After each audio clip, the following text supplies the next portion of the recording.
Well, I've had some people ask me recently about when we were going to start Monday Morning Moments up again, and that day is today. And so I wanted to follow up on the moment that we dropped last week about encouragement. We got so much response to that. I had so many people message me about who they're encouraging and how they're encouraging different people. People message me on social media, on our website.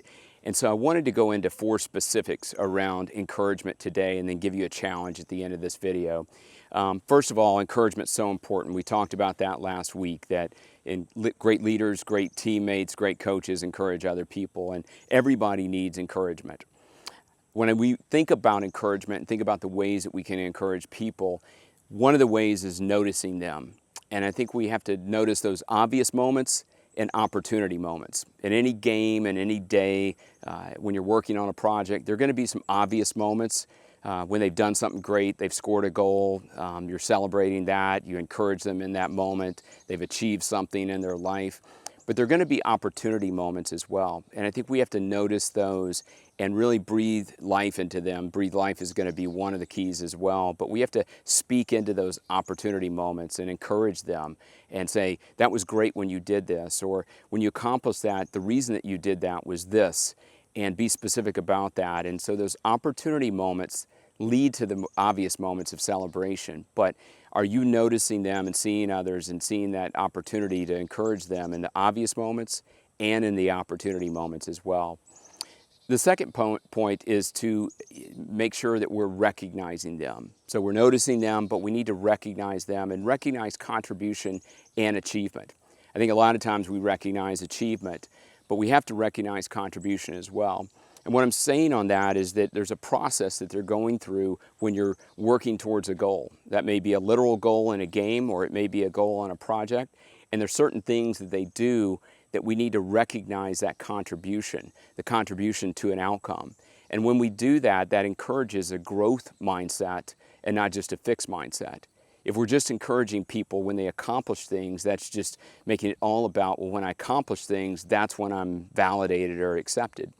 But encouraging that growth mindset, you're encouraging them on the process, the work that they put in, the things that they did to accomplish that, and you're reinforcing the things that are important. Maybe it's core values around your program or your team or your organization.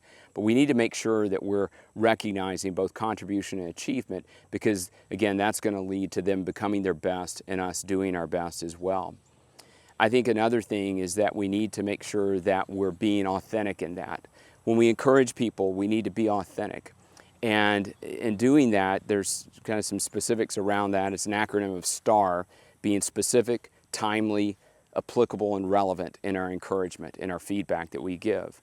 So we need to be specific. We don't need to be just saying, well, you're great, you're great, you're great. Be specific in why they're great or why they're doing something that's really good, and encourage them. Be timely. Don't wait until 6 months later and say, that was great when you did this. But make sure that we're timely in our feedback and timely in our encouragement. It needs to be applicable. It needs to be applicable to what they're doing and who they are, not just the general feedback or general encouragement to everyone, but be applicable to who they are, maybe their role on the team, what they're trying to accomplish in their lives. And then finally, it needs to be relevant. Can they do something with that feedback? Can they do something with that encouragement? So that's all about making sure that we're authentic. And it needs to come from an authentic and organic place when we're encouraging people. People can see through if it's not authentic.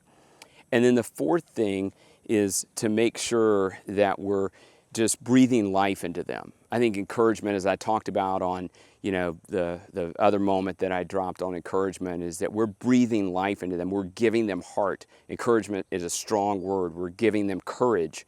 And sometimes words we say, we think we're doing it, and they realize it and recognize that, and we don't even know we're doing it. We're just recognizing the moment and making sure that we're encouraging them.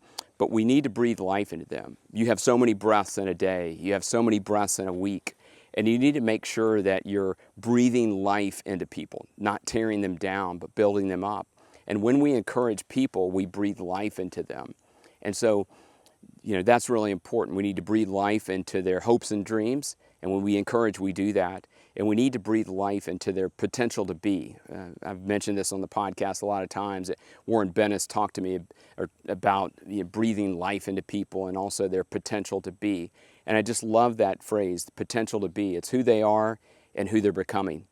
And when we do that, when we breathe life into people through encouragement, it's going to breathe life into their potential to be, who they're becoming, and what they're doing. And I think that's really important. So those 4 ways of noticing, recognizing, being authentic, and breathing life into people. That's how we encourage people. And those are some specifics to help guide you in that process. But most of all, we just need to see those opportunity moments and those obvious moments to encourage people, because there are people in your life who need this. And again, the feedback we've gotten on this encouragement point is so important, and it's really resonating with different people. And so I'm going to give you a challenge this week. I want you to encourage somebody. And we're going to put email address and website if you want to find us through social media or something like that, and tell us who you're encouraging and how you're encouraging them this week and what the response has been. We'd love to hear that. And again, my email that you can send that to is mike@mikevanhoozer.com. We'll put that at the end of this video as well, or you can find me on social media and message me that way. But I'd really love to hear about how you're encouraging people, who that person that you need to encourage this week, and then the feedback that you get from them when you encourage them, and the response and the impact that it can have. Encouragement is so, so important. And we need to do that as leaders, as teammates, as coaches, to help people to pursue their purpose and become their best today. And as always, let's make the most of the moments in our lives.